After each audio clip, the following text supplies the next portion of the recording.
Good morning. Hello.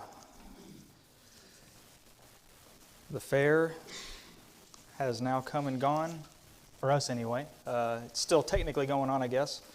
One day left, but hopefully seeds were planted, and we had decent help. Can always use more help, just for the record. But this morning we're in Lesson 12 of our study of Ezra and Nehemiah. The new books, well, the books for next quarter have arrived.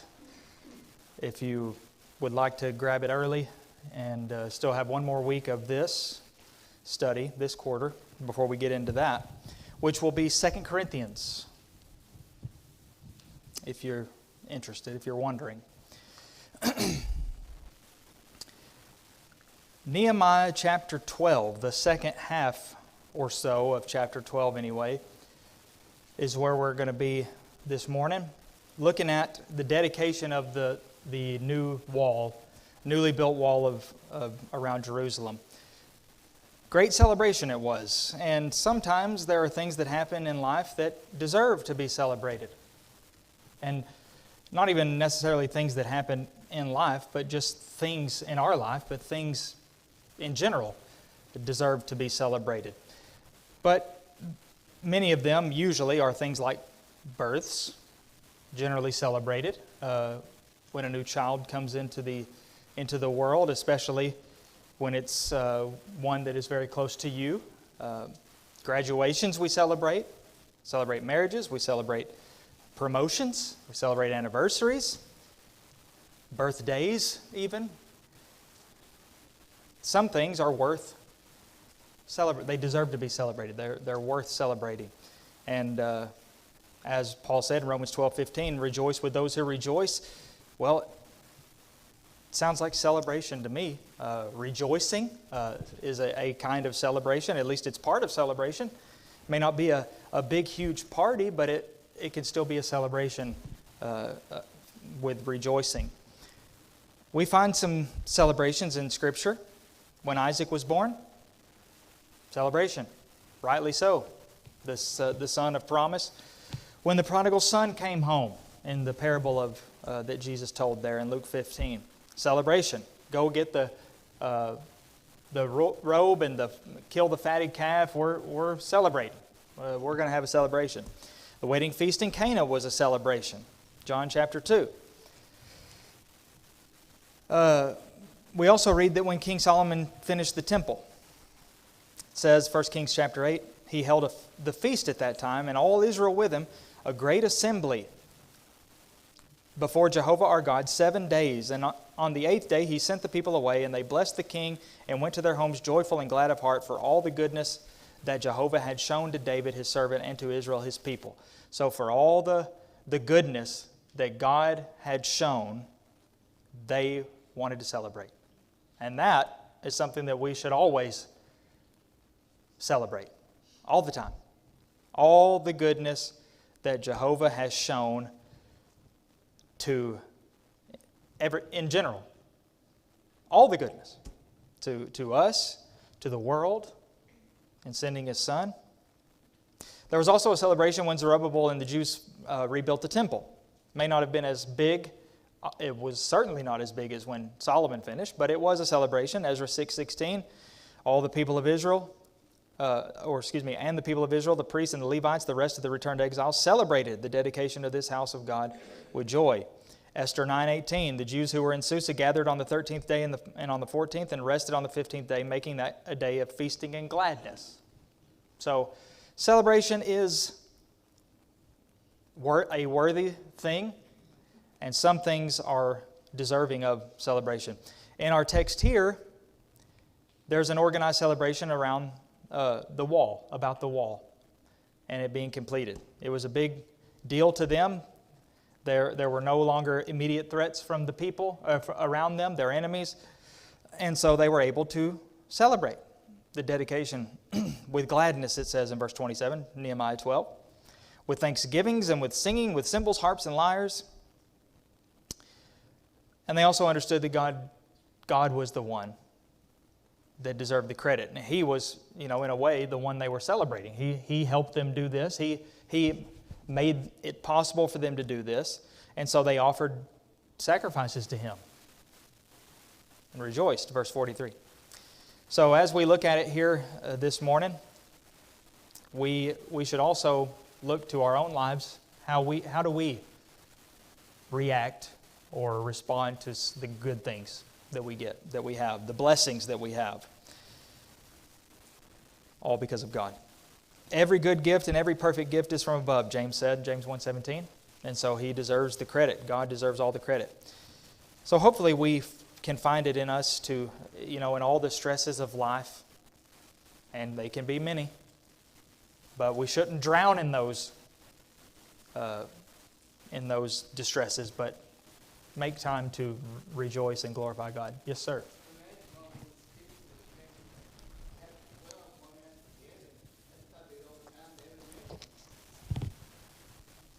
These people? Yeah. Probably so.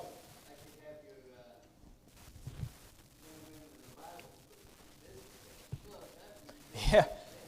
Yeah. Yeah, exactly. These are ones that naturally we would skip over, because this is about it, But it is interesting how they're all named here. The priests and the Levites who came up, they are named, which is why we're only looking at the latter portion of chapter 12, because the first 26 verses are more or less a catalog of names of these men that helped. I'm not sure if it specifies a number.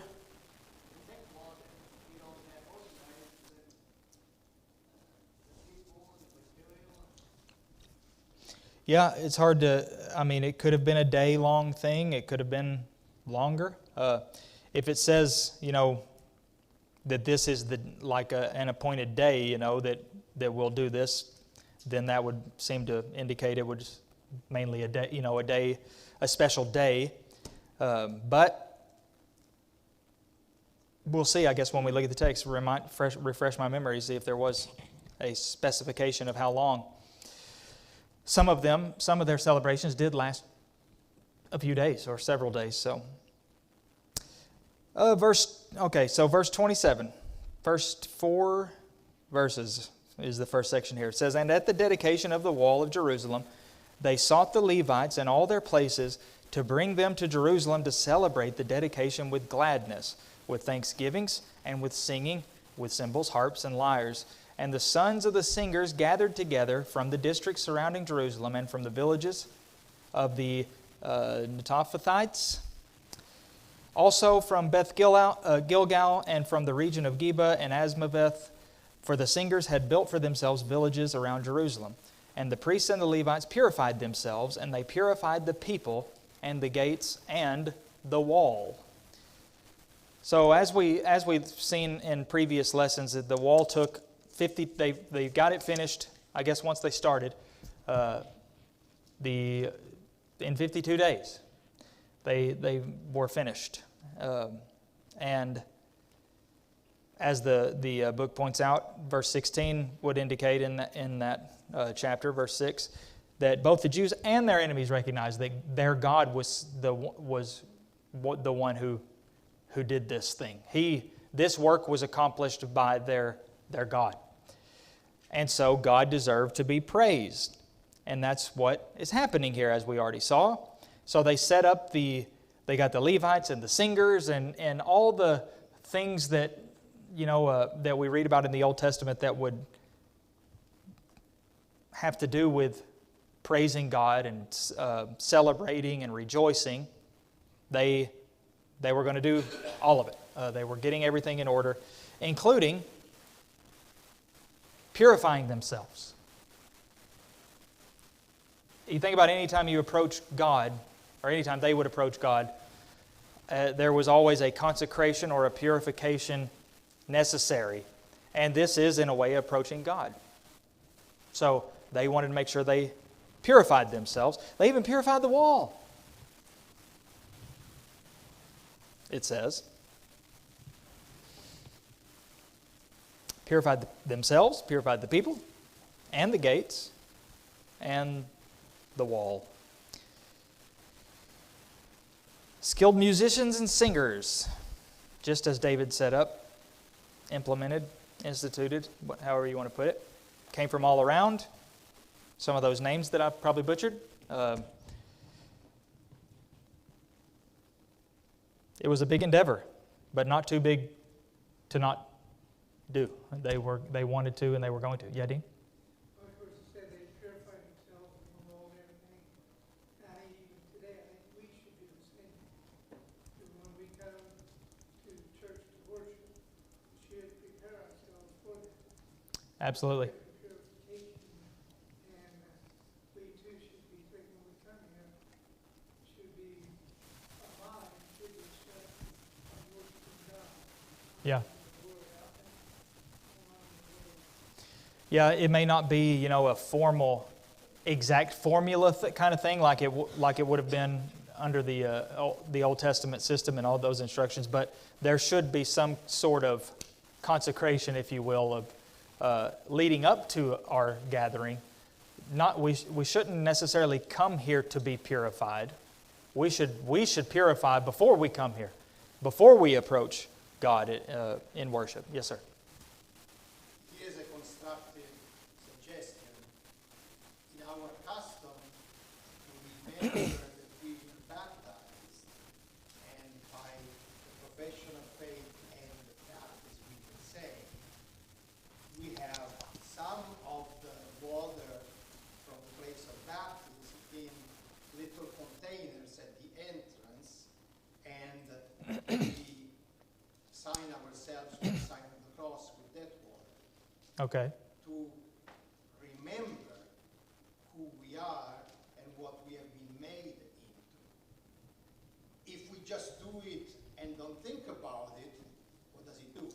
Mm-hmm. But we are not only minds, we are also flesh. And so the body helps if the mind is well disposed. Yes, reminders are very important and very helpful. To be whatever we have to do to get it into our minds, to get our minds in that place and not to forget, not just forget in the sense of, oh, I've totally forgot that happened, but just if you're not thinking of it in general, then, is it really that much different than having totally forgotten that something happened? So we should purify our minds as much as we can and our hearts in getting our mind, like Dean said, in the right place before we approach God. The book points out or quotes a writer that says that this purification probably had to do with fasting. So they would fast generally, maybe abstain from sexual activity with their wives. They offered a sin offering. Maybe did the ritual sprinkling of the people, perhaps. And it says the sprinkling of the people, the gates, and the wall. So, sprinkling the gate as a symbol, really, a ceremonial, more like a statement than actually purifying the wall literally or directly, but as a symbol or a sign.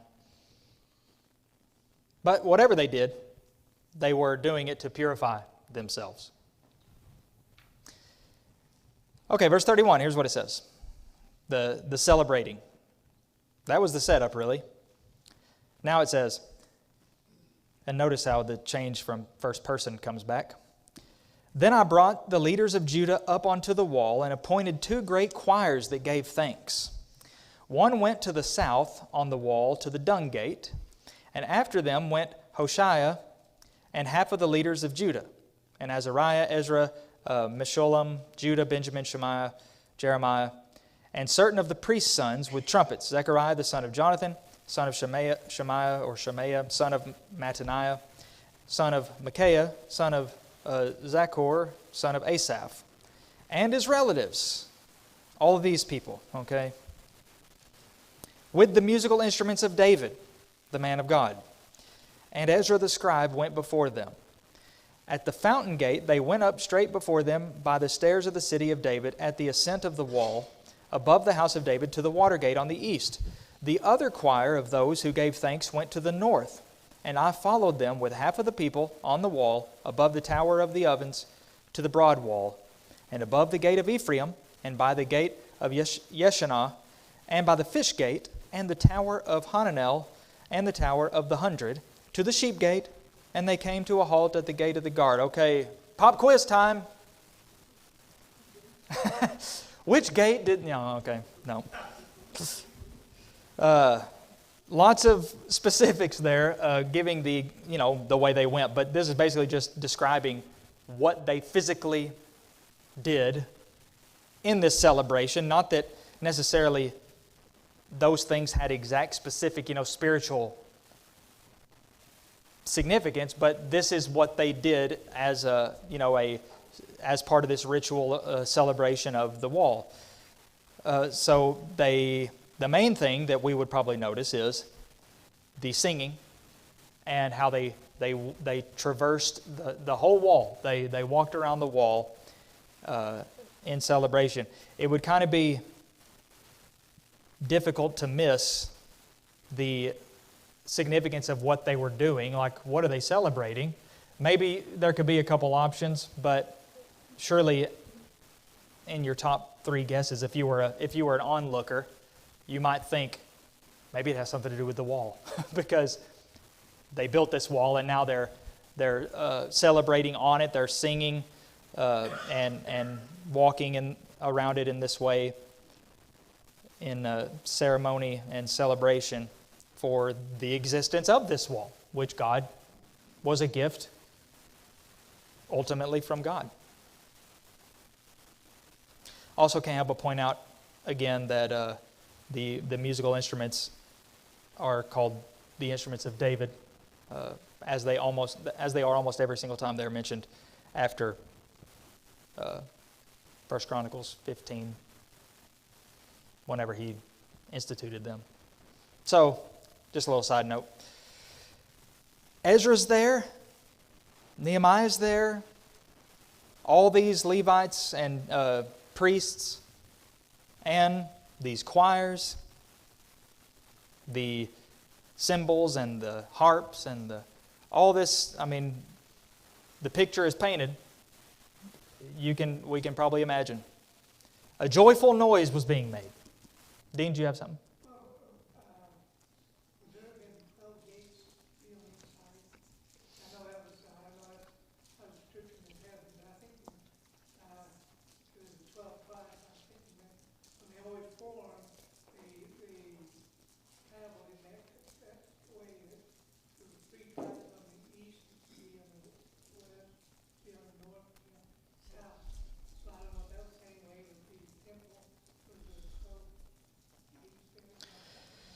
I am not sure. As far as I know, this is the most gates that I can remember off the top of my head that around Jerusalem that are mentioned in the Old Testament, at least all in one at one time. I counted 8 maybe that are mentioned here, maybe 9. I may have missed one. 1, 2, 3, 4, 5, 6, 7, 8. Got some towers in there. And then whatever the broad wall is. But, yeah, I'm not sure.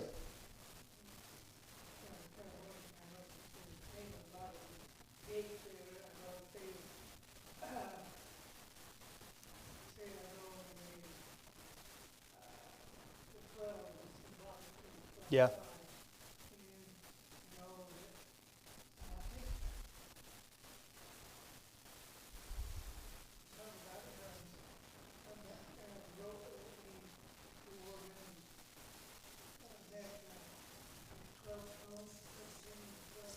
Mm-hmm.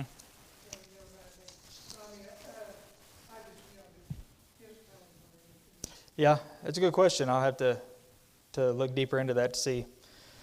And, I believe there were also gates that led into the temple area, which would have been different than this. So there's mention of the beautiful gate, I forget where, in one of the New Testament accounts.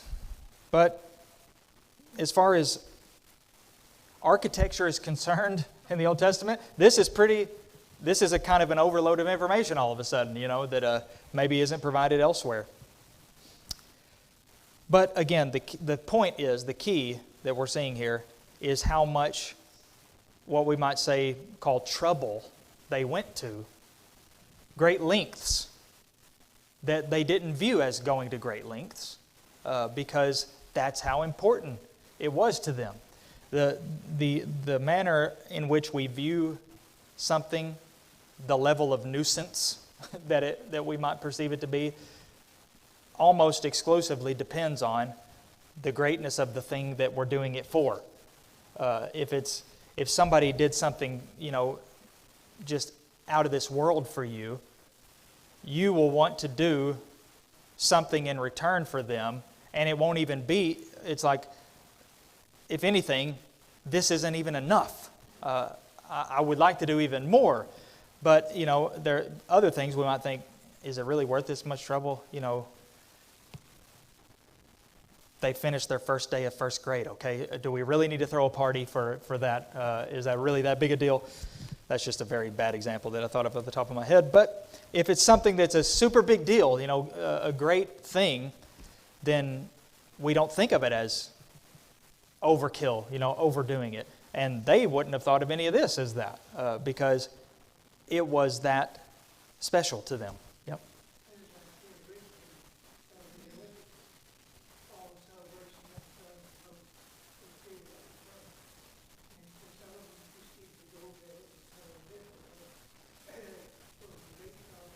Mm-hmm. Yep. Yep. They, train pretty much their whole lives for that, and if they achieve the highest, honor in that with the gold medal, then of course they're going to celebrate. Their whole country would probably celebrate. How much more then with what God has done, blessings of God, which that's what the wall is to them. It's a blessing, it's a gift and blessing from God. Yes.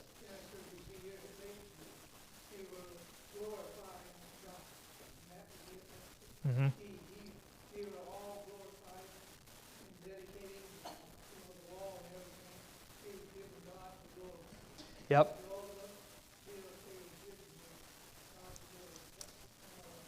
And we have to understand that also it would also be inseparable from also the gift that they're even there in the first place. They're back in their homeland, or their father's or grandfather's homeland, their ancestors' homeland. They have the temple again, the altar, and everything's just fallen into place, And now the wall was just kind of like the icing on the cake, if you will. So as they're celebrating the wall, I don't think it would be even possible for also the gift of being there. Everything that has happened over the course of these last several years, decades at this point, is probably a part of that. They are all intertwined together in just this one package of just this that God has done for them. And that goes without mentioning everything else that God has done for their people long before they were even born. So, had one main focal point, but, at the same time, it's hard to celebrate one blessing of God without also celebrating all the blessings of God and gifts from God. Okay, then, verse 40. So both choirs of those who gave thanks stood in the house of God, and I and half of the officials with me, and the priests Eliakim, Maaseiah, Menahem, Micaiah, Elionai, Zechariah, Hananiah with trumpets, and again, these guys with, it says, and the singers sang with Jezreiah as their leader. And they offered great sacrifices that day and rejoiced, for God had made them rejoice with great joy. The women and children also rejoiced, and the joy of Jerusalem was heard far away. Verse 43 might be the main summary, the grand statement, the kind of everything we just read is kind of compacted into verse 43 with some extra significance, at least as far as I'm concerned. So they offered great sacrifices that day, which shows that it was God they were celebrating. They were thanking God, celebrating the wall they had built, yes, but understanding that they built it strictly by the grace and power of God and help of God. So they offered great sacrifices and rejoiced. They didn't just rejoice, they offered sacrifices, great sacrifices. And then it says, for God had made them rejoice. God made them rejoice. Well, it's not that special then if God made them do it, right? Or is that what that means? How did God make them rejoice? Puppet master?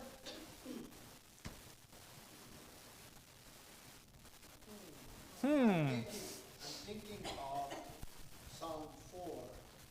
You have put into my heart greater joy than when there is plenty of wine and grain. Okay, so you've So put it in my you heart. Okay. Put into my heart great joy, but we know how he is. He's no puppet master. Yes. And so, even as say the heart of the king is a channel of water in the hand of the Lord, and he directs it, but still the king's puppet. Mm-hmm. There is this relation between us and he that is very. It's like nothing else because he's the old, right? So, in the first place, how can we even be, given that he already is old? And yet, in this old, before this old, there is room for us to really be. You know that there are people over the ages of the world who have speculated and thought that in reality there is only God. And we all think that we are, but we are really parts of God. And we know that that's wrong. Yeah. But I see where they come from because when one really believes that God is God, how can there be room for anything but God? And yet there is. Yep. And so likewise, when he comes around our heart, he has ways to put things in without taking over. Mm-hmm. How? I don't know, but I think that we kind of have that experience ourselves. Yeah, well said. I guess the only reason that we are is another thing that we should be thankful for, that God allows us to be. Because He didn't need us. He doesn't need us. But here we are. And that in itself, the gift of life itself, existence itself, is another thing that we ought to celebrate and give thanks to God for. Yes? Well, of course, we know they just accomplished a great thing and God's help. And we know that, as he said over there, when we're happy, then, God has given us the thing of this. God gives us everything. So in a sense, God is making us happy. Mm-hmm. God is the fact that it is through his gift and through his power that he is good. Just like, when you read about where Pharaoh hardened his heart. Yeah. Okay, he was that way in the beginning. So, they say that, God hardened his heart. Well, really, it was just his characteristic, Pharaoh, that he was a God himself. So why wouldn't he? He's not going to let another God take his place. Yeah.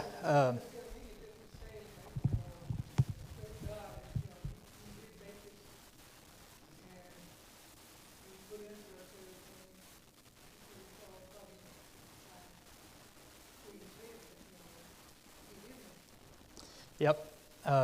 And, this is just another, what I'm getting at here is there are words that we use and expressions that we use that we understand in certain contexts, but then if we see it in another context or read it in a slightly different way, our brains might not make the connection, or not us necessarily. Sometimes it could be us, but people in general. And God making someone do something, or anybody making someone do something, on one hand, it sounds like puppet master. But on the other hand, it doesn't have to mean that.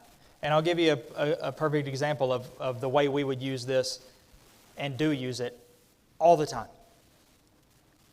You made me mad. So-and-so made me angry. Made me mad. It's the exact same sentence, exact same expression. You made me happy. You made me mad. When you say, this made me mad, what do you mean? Somebody made me mad. What does that mean? You ever said that before? Or did I just make that up? What did you mean when you said it?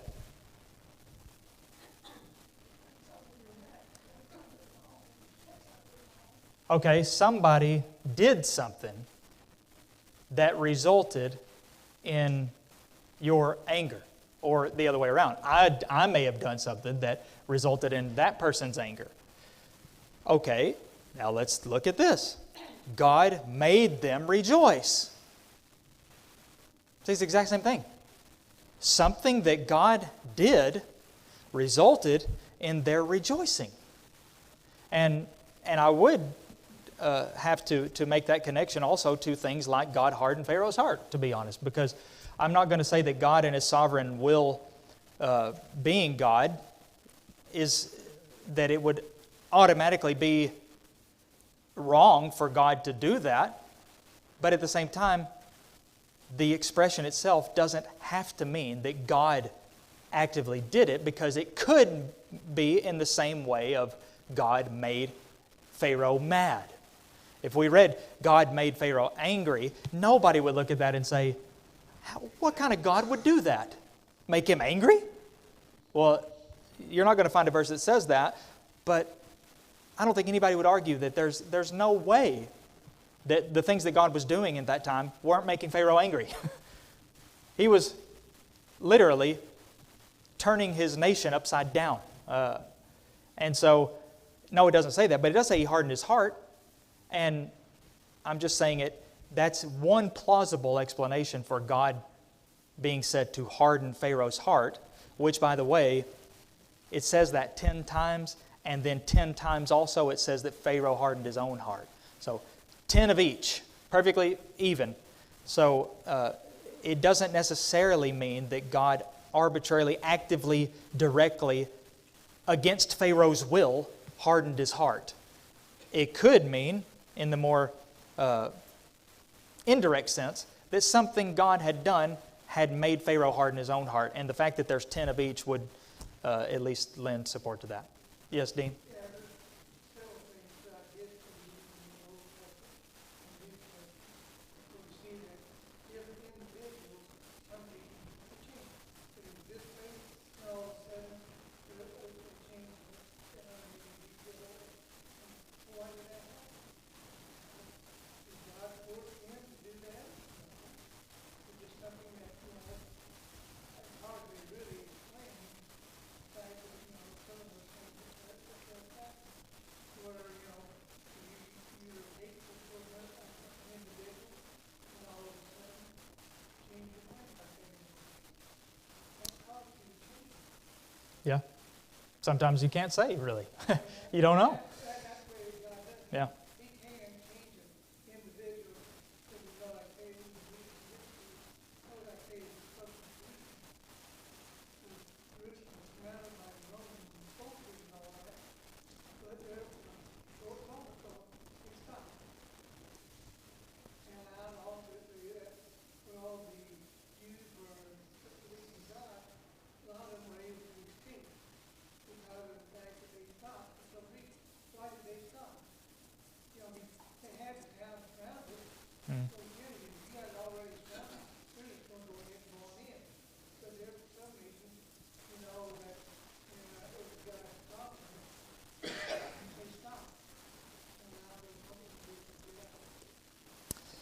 Yep, God definitely works in ways that we can't understand. But we sing a song sometimes, He has made me glad. That song doesn't mean God is making me glad, even though I want to be mad right now, but He's making me glad. Yeah, Ron? Now, on the other side of that, the Israelites on multiple occasions did things that made God mad. Yeah. And people also did things that made Jesus mad. Mm-hmm. It works both ways there. They didn't follow God. He wasn't happy with them. Yep. And in all points, in all instances, it simply means that something was done that resulted in whatever the emotion is that it says. In this case, it's rejoicing. The reason that the manner in which God made them rejoice is because what God had done for them had resulted in their joy. That's why they're rejoicing, because God had done so much for them that was to be rejoiced about. So, and the last part, the joy of Jerusalem was heard far away. That alone, that could be a sermon. This is one of those verses probably that is like a free sermon, a free, 3-point.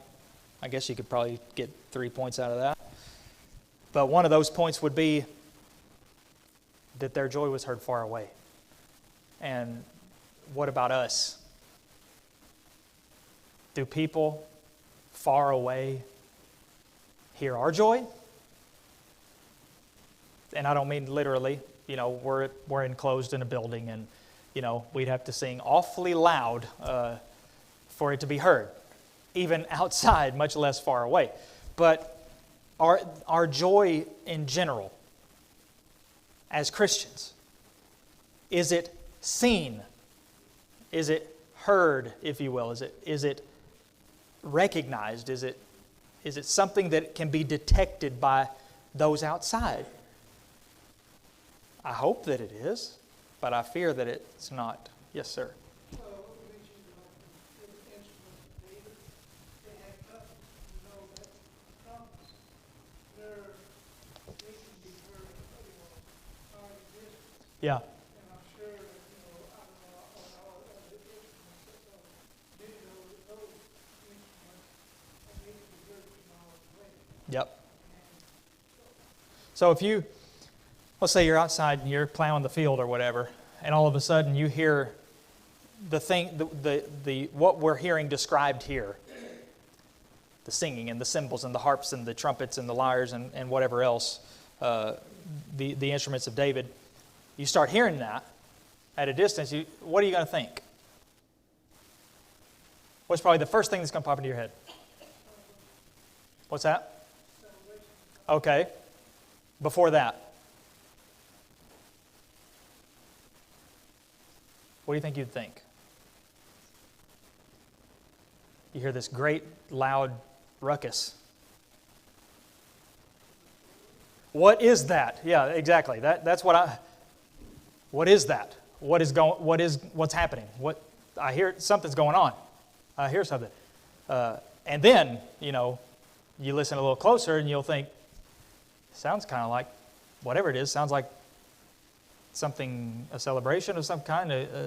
People, it's obviously an orchestrated event, and my point is, from the spiritual application side, when people see our joy, they'll ask, it'll be the same thing.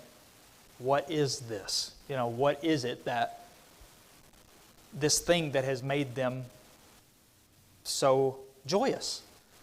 And joy is attractive because it's something everybody wants. Not everybody has it, and that's sad.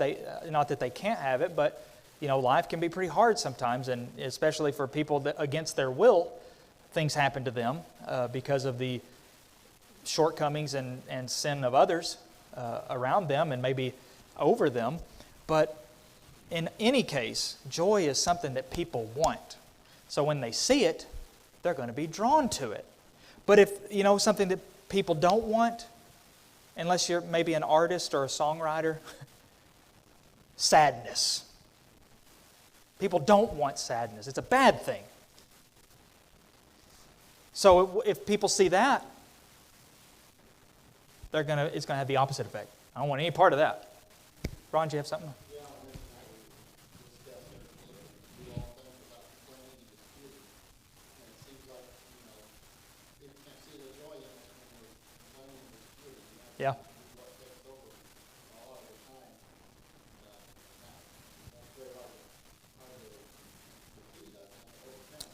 Yep. We don't need to do that. It's difficult, if not impossible, to exhibit joy when you're doing that, and let me just say very carefully, the same can be said is true of arguing also. And I don't mean arguing in a fickle, petty way, but arguing, fighting for the truth.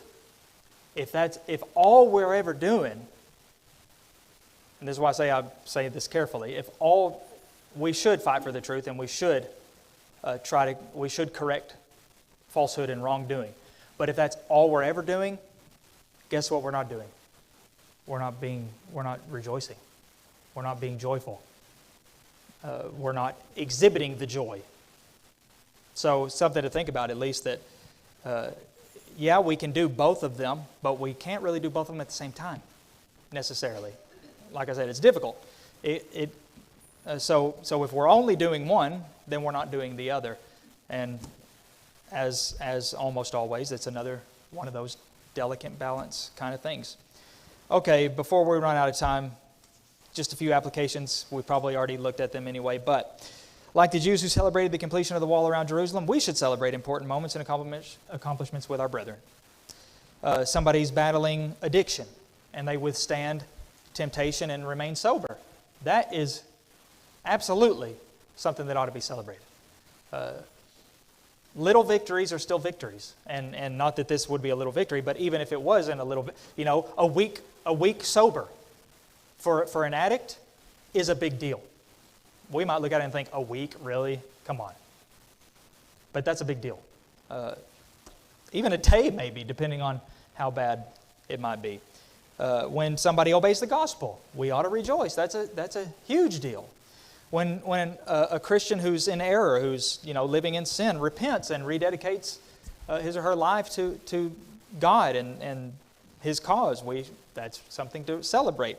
When a church program, for lack of a better word, I hate that word, but anyway, makes a dramatic impact on the community, we ought to rejoice. But we should never forget the role that God plays in. And as we celebrate, we should also be glorifying God. Let's see. The provisions made for the dedication remind us that effort is often required to properly honor God. Honoring God should be something that, sometimes the expression is used, spared no expense. As far as our, not necessarily money, but money would definitely be part of it, but within ourselves, that's how it should be. We shouldn't spare anything. Not withhold anything. Give thanks to God. Always. Everything that we do in our lives should, maybe not everything, but every day at least, there should be things that thanksgiving to God is built into it. Whether it's our attitude, the way we treat people, or whatever it is. Not just when we come here, but also when we go out there. Because when we come here, nobody sees our joy or our celebration, if you will. It's when we go out there that other people will see, just like with them. Their joy was heard far away. And hopefully we can work to make that true of us. That people will see it, hear it, and be impacted by it.